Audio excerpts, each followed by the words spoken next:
Qu'est-ce que t'as? Je suis en retard. Mais je suis pourquoi t'es allé désolé. chez le médecin, Je suis pas allé chez le médecin, le travail m'a téléphoné. Mais pourquoi? Ah, les hypocrites. Mais Ah, les hypocrites, mais attends, je comprends pas. Ils étaient soi-disant pleins de compassion, t'as mal, t'as ceci, et je regarde tous les dossiers qu'il y avait sur mon bureau. Oh, ils m'ont redonné du travail, et pour ça j'ai terminé très C'est pas tard. possible. T'aurais dû C'est aller pas chez le possible, médecin, des Saïd. hypocrites. Aucune Le boulot, compassion, le aucun boulot. amour. De toute façon, c'est ça le travail aujourd'hui, l'univers du travail, c'est ça. C'est de la fausse compassion, et ils m'ont donné tellement de travail, je suis arrivé en retard. Il n'y a plus de compassion, il n'y a plus d'amour. Mais tu sais, il y a quelqu'un dans la Bible qui avait vraiment de la compassion. C'est qui? Et cette personne, c'était Jésus. Tu sais, lui, il a pleuré à un moment donné. Pourtant, il était tout puissant. Jésus, Il il a était pleuré? omnipotent. Et il était rempli de compassion. Waouh! Tu sais, à un moment donné dans la Bible, il y a ce problème justement où Lazare est malade et Marthe et Marie, elles envoient quelqu'un pour aller chercher Jésus. Et lui, il a pris le temps. Il n'a pas été directement, Saïd. Ah, il en est mort, Lazare, hein?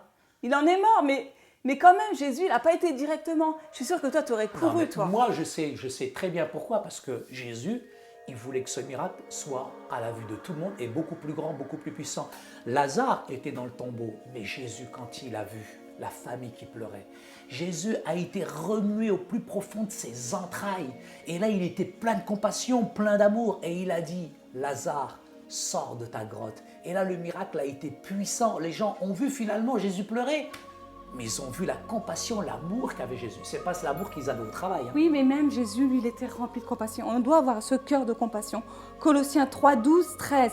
Ainsi donc, comme des élus de Dieu saints et bien-aimés, revêtez-vous d'entrailles, de miséricorde, de bonté, d'humilité, de douceur, de patience.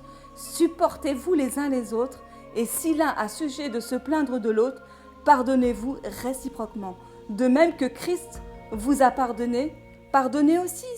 Et Saïd, tu dois leur pardonner. C'est vrai qu'ils ont été durs avec toi, que tu n'es pas là à ton rendez-vous. Mais pardonne-leur, Saïd, avance. Mais quelle compassion ils ont eu pour moi. Mais c'est vrai que la compassion, Dieu. quand même, je suis désolé, la compassion, c'est... Ils auraient dû être en souffrance avec moi. Ils auraient dû vraiment être pleurer avec moi. Par un moment, j'avais vraiment mal. Je commençais vraiment à plus tenir, tu vois. Mais qu'est-ce que c'est que la compassion? Qu'est-ce que c'est que la compassion? La compassion, c'est de véritablement être, je dirais, dans la souffrance de l'autre, l'accompagner dans la souffrance. Jésus a accompagné les gens, il était avec eux, il était proche des gens, les accompagner dans la guérison, les accompagner dans la réconciliation, les accompagner dans la souffrance. Tu sais, ça y est, Dieu a montré son amour pour nous alors que nous étions encore pécheurs. Christ est mort pour nous. Il a payé la dette de nos péchés. Et ça, c'est la grâce, c'est ce qu'on n'avait pas mérité. Et Dieu, il est rempli de miséricorde aussi. Et la miséricorde, pourtant, on devrait être puni, mais lui, il va au-delà de la punition. Tu sais, ça y est, dans Luc 24, il y a un passage qui est très important et qui est capital pour exercer la miséricorde. C'est qu'alors que Jésus était à la croix et qu'il suppliait le Père de pardonner ceux qui le tourmentaient, tu te rends compte? Il était en pleine souffrance et lui, il voulait leur donner une deuxième chance.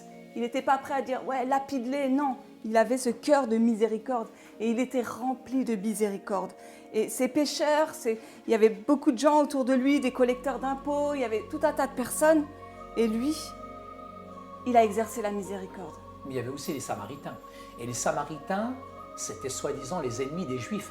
Et pourtant, c'est ce Samaritain qui devient l'agent d'amour et de compassion lorsqu'il ramasse cet homme qui est éclaté au milieu de la route, alors que vous avez déjà deux religieux qui connaissaient les Écritures, eux-mêmes ne vont pas manifester son amour. Le bon Samaritain, il paye le prix, il l'amène à l'hôtellerie, il prend soin de lui. Et là, Jésus bouscule nos consciences. Il va véritablement, Jésus, dépasser toutes ces sphères culturelles, religieuses de son temps pour montrer, manifester son amour et sa compassion. Et on voit dans le symbole du Samaritain, celui qui le touche, qui le guérit, c'est qui? Mais c'est Jésus qui est plein d'amour, qui est plein de compassion à l'égard des autres. Finalement, la compassion, elle s'exerce avec la miséricorde et elles vont ensemble. Mais tu sais ce que c'est que la miséricorde? Ça nous aide à comprendre Dieu la valeur jette de des l'autre. cordes et il nous tire de la misère. Il jette des cordes et il nous tire de la C'est misère. ça. Miséricorde. Oui, oui. Ah, il ne faut pas être un théologien pour comprendre ça. Et bien ça va au-delà de la valeur des autres. Parce que les autres, ils ont du prix finalement. Même s'ils nous ont fait du mal, ils ont quand même du prix. Et c'est vrai que ça nous coûte parfois, parce ça que coûte. c'est difficile d'exercer la miséricorde quand on nous a rejetés, quand on nous a fait du mal. Mais Dieu nous demande de le faire, Saïd. Et il nous a dit qu'on aura une récompense. Tu sais, c'est quoi cette récompense? C'est quoi? C'est qu'on sera bénis. Oh, et on aussi sera bénis. on aura la capacité de s'aimer les uns les autres. Oh que oui. Pour conclure, je dirais que les gens qui sont remplis de compassion et de miséricorde savent prendre en considération les souffrances des autres. Faire preuve de miséricorde, c'est croire que tous ont droit au pardon et que chaque vie a de la valeur. Cela n'excuse en rien le péché, ni le tolère ou cherche à le venger, mais retient plutôt le jugement et fait preuve d'amour et de pardon. Avoir de la compassion veut dire souffrir avec. Ça, c'est le terme exact. Ah oui. Et faire preuve d'amour et d'empathie pour autrui. Ce n'est pas avoir de la pitié pour quelqu'un d'inférieur ou choisir à qui on veut manifester de l'amour. Nous sommes tous égaux, Saïd, aux yeux Ça, de c'est Dieu. clair. Et eux, C'est ils t'ont clair. fait du mal, et ben moi, je vais prendre soin de toi. Oui. Je vais prendre soin de ton dos, Saïd. Je vais le masser, ton dos. D'accord, mais sans hypocrisie, tu masses. Mais oui, mais bien sûr, Saïd. Tu parles un peu Ça plus va bas. Un peu plus bas Ouais. Là Non, c'est pas assez encore. Là Appuie un peu plus fort. Plus fort Sans hypocrisie.